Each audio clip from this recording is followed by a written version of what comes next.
I initially made this video for 2023. I kept pushing it back and shit because of real life shit, and I didn't think it was good enough. So if anything's outdated, blame me. Yeah.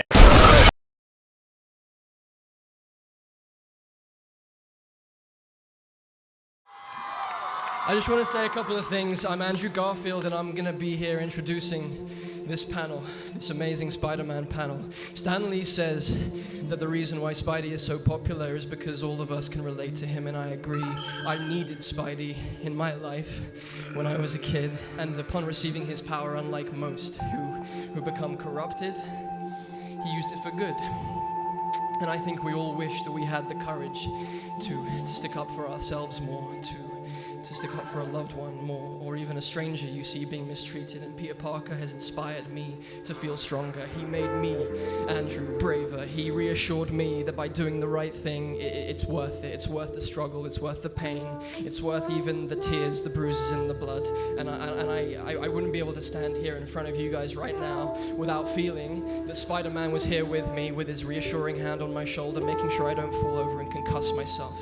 And he has inspired countless people, girls, boys, men, women, all of us. And he has saved lives, and he saved my life. And I owe Webhead a lot, and I owe Stan the Man a lot, and I'm humbled to be here, like you do not know, to share the work that we've done with all of you. And this is my first Comic-Con, and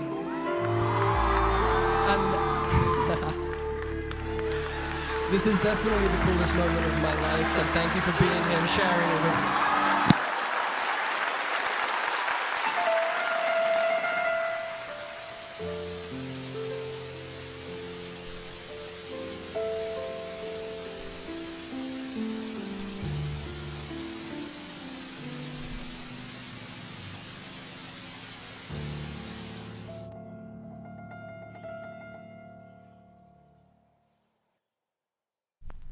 When I was a toddler, my mama introduced a character that would play an essential role in my life. Most of you might already know what I'm talking about, but to those who don't, it was Spider-Man. He believed that if you could do good things for other people, you had a moral obligation to do those things. That's what's at stake here. Not choice, responsibility. He wasn't just a superhero or a kid who got bitten by a radioactive spider. He was a role model, the person that I should aspire to become. My earliest introduction to him, like many, was Sam Raimi's trilogy, and I saw 3 in theaters when I was way younger. In middle school literacy class, when we went to the library, I always try to find as many Spider-Man comics as possible. Regardless if they're good or bad, I always try to find the Amazing Line, Ultimate, Sensational, or Superior, just to name a few. With all of this being said though, none of these comic lines are perfect. As much as I love Ultimate, there was this weird little run where Kitty Pryde was dating Spider-Man, and it was a thing. No hate towards Kitty Pryde, but at the same time, I did not care for these two as a couple. But hey, you could do way better than what Marvel is doing right now with MJ and Peter. Who the fuck is this Paul nigga? Superior was a really cool run, however, the ending got a little bit messy. I haven't read them yet, but I heard of really amazing things about the new Ultimate comics. Seems like they're trying to deviate away from what's going on in the Amazing line right now, and honestly, that's actually what we need right now. I also need to read the Spectacular Spider-Man run written by Greg Weisman. I heard really good things about that one as well. I thought the Amazing Spider-Man movies were okay. The only things I loved from those movies were the web swinging and the scenes in both movies where Spider-Man is just being a good neighbor. His relationship with Gwen was the highlight of these movies. Other than that though, I never really cared for these movies, which is a total shame because I loved Andrew Garfield's performance as Spider-Man. I think he's very fantastic, and I think with the right group of people who absolutely adore the character could do his iteration justice. The Spectacular Spider-Man is my favorite cartoon of all time. This show meant a lot to me growing up, and to get it out of the way, if you want to know my thoughts on Ultimate, I never really liked it. Every time I watched an episode, something felt off. Nothing really Spider-Man-like. But people do like this version, which I'm not going to take away from it. Anything Miles Morales, 2099, Spider-Gwen, or Ghost Spider, Spider-Verse, and Spider-Geddon. Yeah, as you can tell, I'm a big-ass Spider-Man fan. I wanted to talk about him and what that character means to me because we rarely talk about the concept of being Spider-Man, and the monotonous nature of it kind of sucks. What makes Peter Parker a relatable character for a lot of people is that he's just a human being just like us trying to find his way. There's going to be some things that you have to sacrifice even if it's for the greater good. When he got bit, he could have just been selfish and used his powers for his own benefit, but because of that one fateful night that killed Uncle Ben, he uses them to help others even when they treat him like garbage. However, there's this one common misconception about Peter from the general public and even some Spider-Man media, which we will talk about in a bit, namely that he's this all-around good guy and that he doesn't do anything wrong to anyone, and most of that may be true. But in the full context, even going far back to his origin and how he became to be, he's mostly a neutral good, not a lawful one. One of my friends reminded me of this misconception, and the first thing that popped up in my mind when I thought about this was when Uncle Ben's killer was robbing the wrestling place and Peter not helping the boss was a direct consequence of the murder of Uncle Ben. Now he's gonna get away with my money. I missed the part where that's my problem. That's it, little help. Not my policy. Not my problem. If he was Superman, I feel like he would have helped either way, but the fact that that one decision of his led to how he became the hero that we know of him today is probably one of the most defining characteristics of Peter Parker and his philosophy. You have power, and with great power, there must also come great responsibility.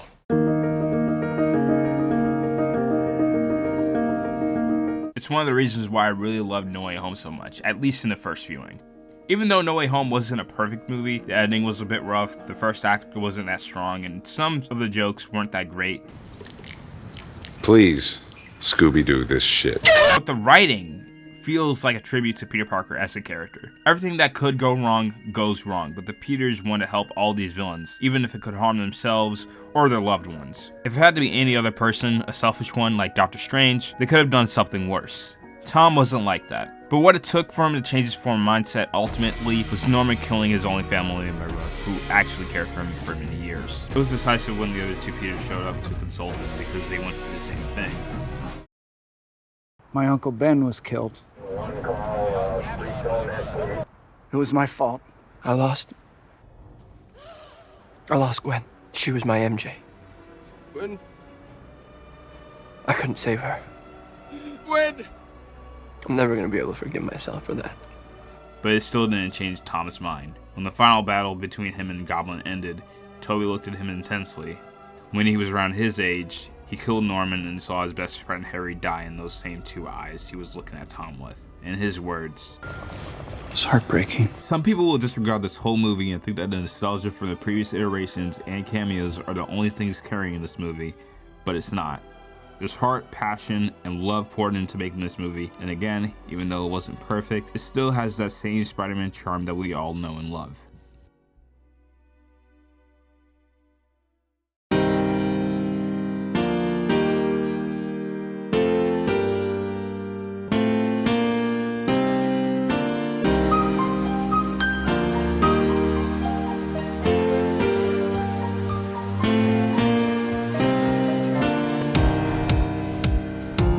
Similarly, Spider-Man to the Spider-Verse is a tribute to the Spider-Man mythos. We all know the leap of faith and what it represents, and why it's so iconic and amazing, but we rarely talk about how we got to that point. The same scene inspires him to get back up and fully embrace being Spider-Man. Peter B ties Miles to a chair because he doesn't think that he can carry the mantle of being Spider-Man.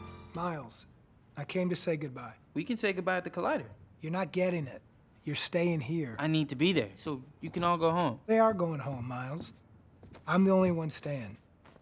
You're taking my place? Even though Miles wants to be ready to take the veil, a lot has happened. His uncle in his universe, Spider-Man, died right before him. A bunch of other Spider people came out of nowhere, and his relationship with his father has been strained. You can't blame him for anything because he didn't want to be Spider-Man. He didn't want his uncle to work for the Kingpin or to get shot by him. Because of this promise, Miles has been brought a lot of trauma. It's his responsibility to protect the city, and he almost failed. Miles is your dad. Please open the door.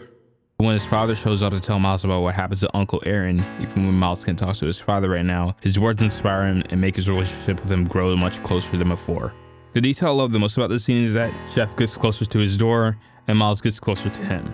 and we see this through a split screen. They use this framing device again at the end of the movies with this emotional climax. It's one of the most important scenes in the movie, and it's kind of disappointing that people aren't talking about it as much as the leap of faith and many unforgettable scenes. As much as I love and adore the leap of faith, we wouldn't have gotten that without this moment. This movie isn't just about anyone can wear the mask. It's about the enormous expectations having the world carry around your shoulders and how to overcome them. Miles, while being the main character in this movie and the controversy surrounding him over the past 10 years or so, emphasizes why the scene works so amazingly well.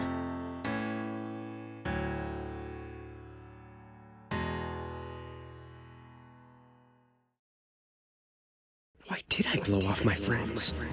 MJ? Liz? Gwen? She's always been there for us since the 7th grade. What about the battle with the Sinister Six? The one that we slept through? Or the fact that we asked Tombstone for a job? Or the fact that we keep thinking we instead of us? It's the symbiote. It's changing me.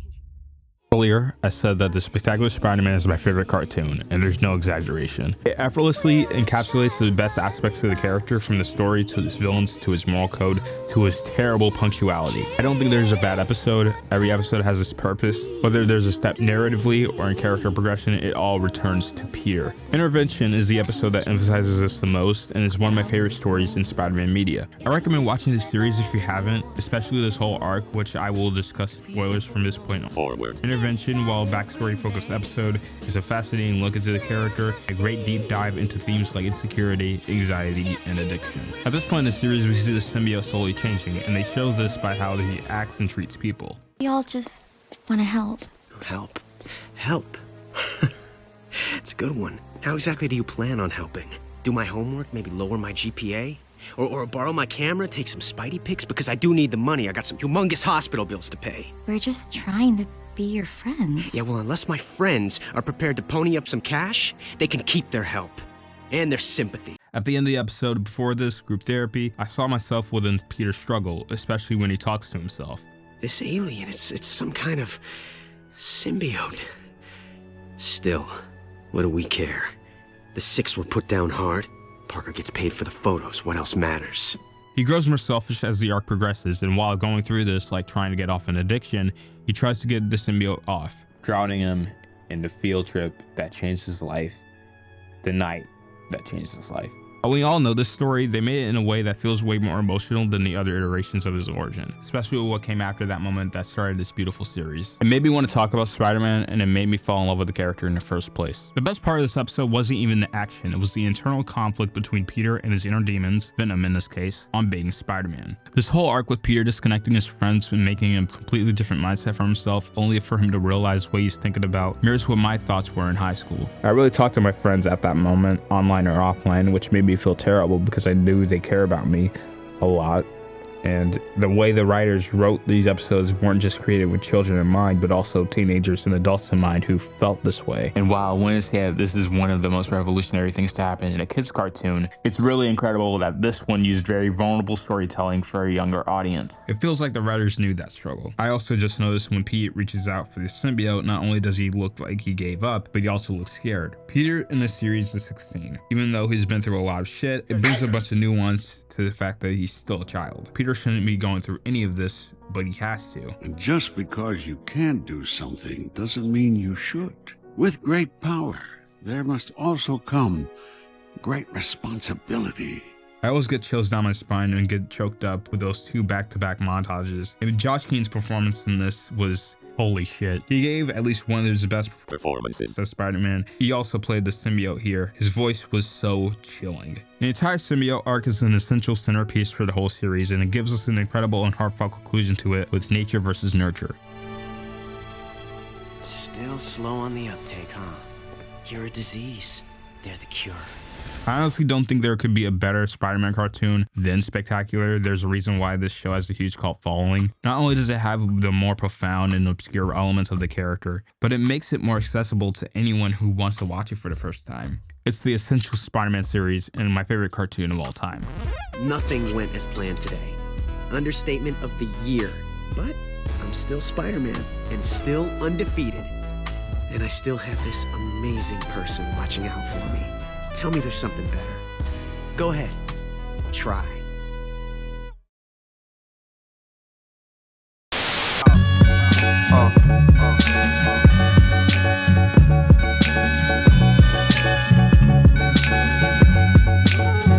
liberator.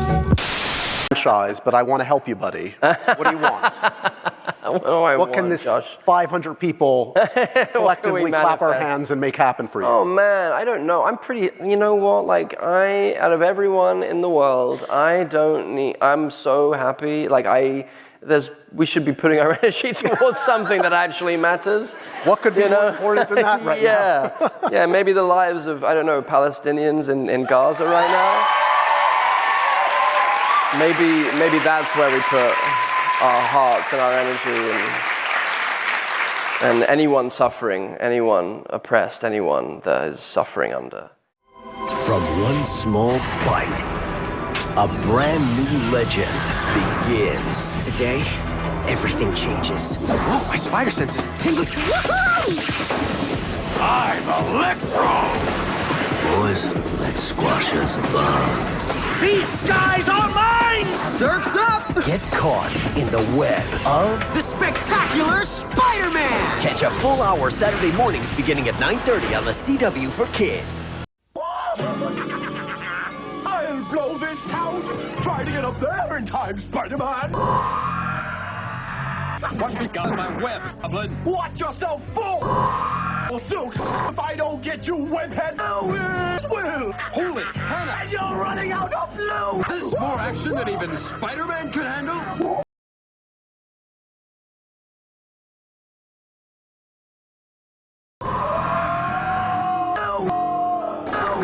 Spider-Man, a video. No, y'all niggas, who the fuck? Y'all niggas, I don't know. Y'all niggas, who the fuck? Y'all niggas.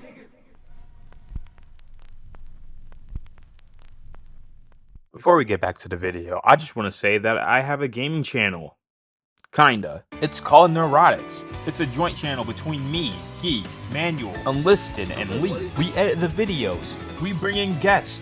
And best of all, it is funny, or at least I think it's funny. Let me help you. Hold up, let me help you here. You bitch. Alright, now you gotta do it. Come on.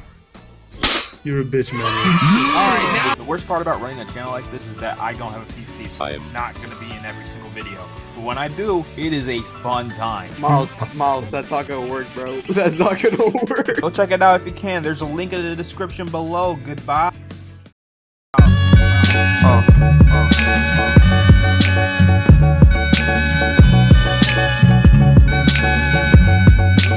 Mad liberator.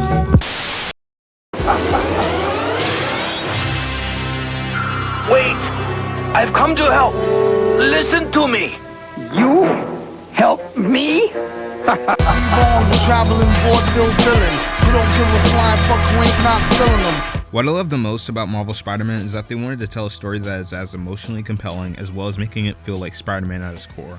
The game feels like a long movie or a miniseries but utilizes the gaming medium extensively. Yuri Lowenthal's performance in this is absolutely incredible. This version of Peter feels like the definitive version of the character. He has an amazing range in his quips and emotional beats, especially when we get to the end of the game, which also has one of my favorite climaxes in any video game I've ever played. Aunt May's death might be one of my favorite scenes in the entire campaign, which perfectly encapsulates Spider-Man as a character. The way that Peter is conflicted between choosing whether to cure May or the rest of the city, the way that she already knew about him being Spidey, it just gets me every time that I replay it. What makes this scene even more depressing is that both Peter's family members died in opposite circumstances, but they were still important to who Peter is as a character. Ben died because Peter was selfish, and May died because Peter was selfless. Also in the final confrontation with Peter and Otto, you can feel every emotion going through Peter's head. The frustration, the confusion, everything. I've worshipped you, your mind, your conscience, wanting to help others, the way you never gave up. That's because men like us have a duty, a responsibility, to use our talents in the service of others. Even if they don't appreciate it, we have to do what's best for those beneath us, whether they understand it or not. No, you're wrong. You are everything I wanted to be. You just threw it away. Again, Yuri's performance in this is immaculate here. The spin-off, Spider-Man Miles Morales, is also a fantastic follow-up to the first. It's more focused on the characters than the story, but it's not bad. It mainly focuses on community and building up these side characters, and they feel real, to an extent. Because it's a spin-off, the campaign is concise. When I first played it, I finished it in like a day. I have some story issues. Finn, while an okay character, she isn't that great of a villain or antagonist. She has an acceptable motive for things that she does, but her climax never really felt earned to me. Simon Krieger is even worse. Not only is he a forgettable villain, but he's also another white capitalist type of antagonist. He's very bland, nothing about him sticks out, and when he leaves at the end of the game, you'll feel nothing for what he did because he's just so dull. His character could be a commentary on capitalism to an extent, and also gentrification, but this is a Marvel project that Sony and mostly Disney owns, so this commentary on how fuck capitalism, we should focus on the community, doesn't really hit as hard. It's a great message, especially for what's happening now. We should help each other out more. However, because these companies are aware of this, it creates a terrifying loophole. I would love to have a more extended discussion about this, but those are my main concerns about this anti-capitalist approach to the story. Still, Miles Morales is an excellent follow-up to the first. It starts strong and it finishes strong. Spider-Man 2, however, isn't that great of a follow-up as Miles Morales was. It's still a great game and a good sequel, but it never really hit harder emotionally than the first two games story-wise. That's not to say that the main story is terrible. It's still a solid story, and there are some incredible moments that are way worth the wait, but they mishandled Venom as a villain to the point where they used false advertising to make him seem like he only wanted to destroy Spider-Man, to degrade him to a take over the world type of villain, disregarding his whole character. It was disappointing because I expected the people over at Insomniac to get the character of Venom, not to mention the pacing of the story is kinda whack. Miles' resentment towards Martin Lee should have been established in his first solo game, at least for a bit. I also do not like this version of MJ, and it's not because of her looks, you misogynist. I don't really care for the way she's written. She's way too much like Lois Lane for my liking. More specifically, Zack Snyder's Lois Lane, where they tried to give her something to do, but just not giving her anything compelling. At least with MJ here, she does have a cool fight sequence at Scream where she vents to Peter, but even then it feels like they just put it there for the last minute. I don't know anything about the game development, so that's just me. I don't have a problem with her being a reporter at the Bugle or her having her own missions. Heck, I think that the MJ missions were way more fun to play than the first game. But the writers don't do anything with her that isn't wholly ripping off Lois Lane. She's definitely a strong female character, but that's all there is to her, and I wish they actually gave her more depth to her that doesn't feel backhanded. I also wish the game had more time to cook for his main story, because in my opinion, the game's final act isn't that great the more I think about it. At least the side missions and side quests were incredible. Photo Help was a pleasant memory of Peter on his first day working at the Bugle when he was younger. The music museum missions were fun, and they put a ton of effort into the museum too. There were a bunch of black musicians being showcased, which is very appreciated. The Flame missions were incredibly well done. They are so good that they could be adapted into their own series or a movie. I cannot wait to see their interpretation of Carnage. And finally, how can we not mention the most well-received side missions in the game? Find Grandpa and Howard. I'm not alone in saying that these two side missions are some of the best, if not the best side missions in the game. A ton of heart was put into them, Howard especially. Many of my favorite Spider-Man stories in the comics are always focused on the human aspects of the character, like The Kid Who Collected Spider-Man and Miles Morales' Spider-Man 17. These two side stories are no different. Find Grandpa touches on how a person who likes time grieves over someone they care about while thinking about how they might meet them again one day. Howard also focuses on death, but it's way more heartbreaking in my opinion. I worked in that factory for 20 years. Laid off. Lost my purpose for a while. And then when my wife passed, I lost my heart too. But my birds, they taught me how to fly again. I'm 21. I'm not an experienced person in the slightest. But I think about how we will eventually leave this earth. I wonder if any of my accomplishments or failures will matter. Obviously, I don't think the game will answer these questions. It is a video game. But they treated these themes respectfully and carefully. I did complain a lot in this section, but don't get it twisted. Even though I have problems with the games, and maybe they aren't perfect, they're still incredible. Insomniac Games are doing a phenomenal job of developing these stories and characters in this world. I'm just very hard on them because I know they're capable of doing way better, and I cannot wait for the next game. And if it is the final chapter of these games, they better not disappoint.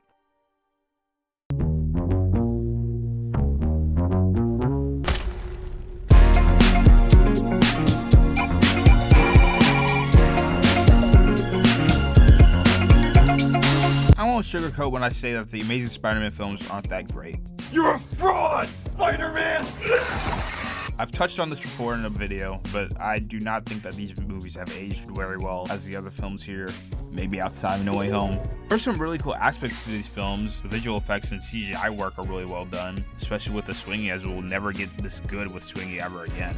I also loved Andrew Garfield's performance as Peter and enjoyed many of the performances here. However, the many creative decisions in these movies bog them down considerably, such as focusing on Peter's dead parents when they aren't really that important to his character. I will say though that the concept of him finding out about his parents could have been way better if they didn't mess with the origin of Spidey. His father creating specific lab spiders just so Peter could be the only one bit is a really dumb writing choice, but I digress. All this to say that with this iteration, I think it deserved way better than it did. There's some really good ideas here, but just with really bad execution. I still like the first one, but I really find both films really underwhelming as a package. But one thing that the Amazing Spider-Man movies have done very well is tackling of grief and death, whether that is the death of Uncle Ben, Captain Stacy, or Gwen. They've treated these deaths with the utmost respect, as they should, and are the most important parts of Peter's journey within these movies. Gwen is the most known, as she had the most devastating death at the end of TASM 2. With her playing an important role, the way they wrote her death was probably one of the best writing moments in these movies. But there's one scene from TASM 2 that has been heavily praised, however is nowhere near the final cut. And it is a deleted scene of Peter meeting his father for the first time. Peter, I don't want to frighten you. I know this is impossible to understand, Peter. I thought I knew what to say, but I don't. I don't know what to say to you, except I'm sorry. Now, this would have been a very bold move if they just put it in the final cut, which is probably why they deleted it in the first place, but man, does the scene hit hard like a truck. Andrew, I cannot say this enough, does an amazing performance as Peter, as he grapples with the confusion, anger, and sadness seeping right through him as he sees his father in front of him. Some part of me does wish they put this in the movie, but with everything in the context of the final cut, it does make sense why they didn't go through with it. It does sadden me that these films aren't my thing and that they had really good ideas, considering that I do think that this scene is incredible. Probably would have been one of the best scenes in the Spider-Man movie. But if anything, I'm glad that these movies exist and that they tackle one of the best aspects of the character well. Good, got it, great, good.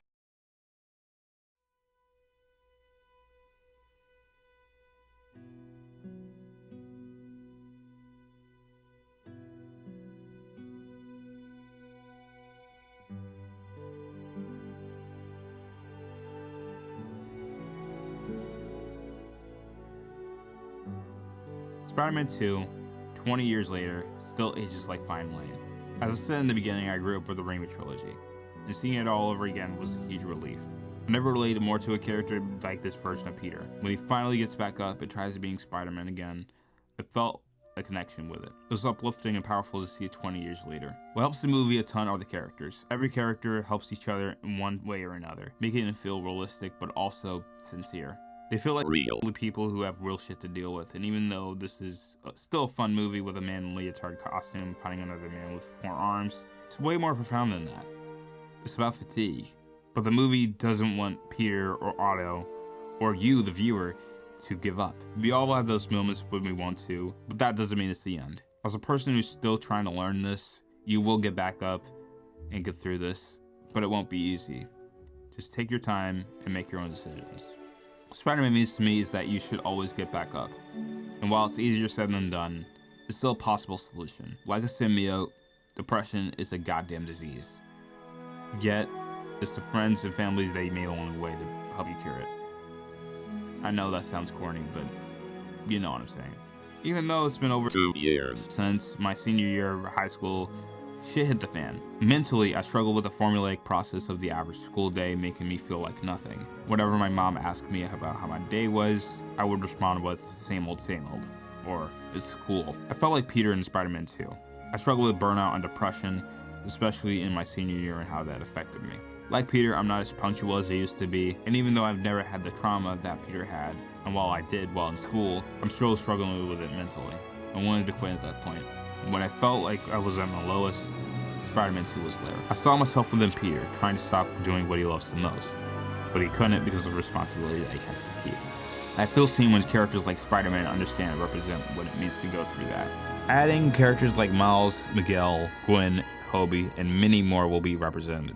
Anybody can wear a mask. Nobody should feel left out on becoming Spider-Man. No matter who you are or your background, you are Spider-Man. Peter Parker saved my life, and I'm so grateful that this character greatly impacted me and others like me. That's why I love him, and I think you should too. I believe there's a hero in all of us that keeps us honest, gives us strength, makes us noble, and finally allows us to die with pride, even though sometimes we have to be steady and give up the thing we want the most. Even our dreams. Good morning, New Yorkers. For another beautiful day here in the city. Clouds start I'm a bullet with a honey on my face. Sweater, never let you get the case, my nigga. Don't let me in the face, my homie doing gangsta. Bad in my head, I'm out high, 'cause I can't be inside. Big bust down, big blood now. Freak, I'm a creep, I'm the shit. Way back.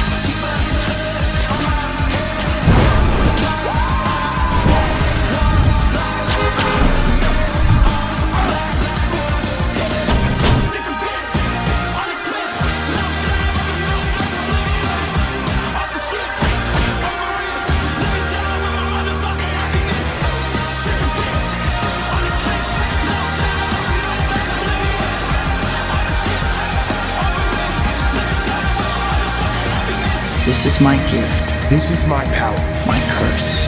My responsibility. Who am I? I've been the one and only. The one and only. I am.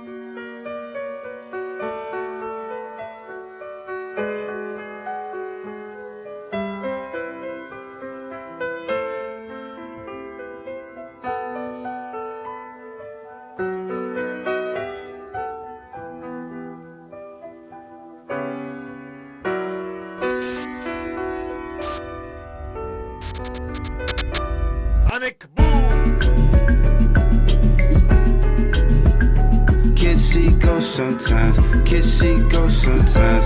Kids see ghosts sometimes. Spirit moving around, just moving around.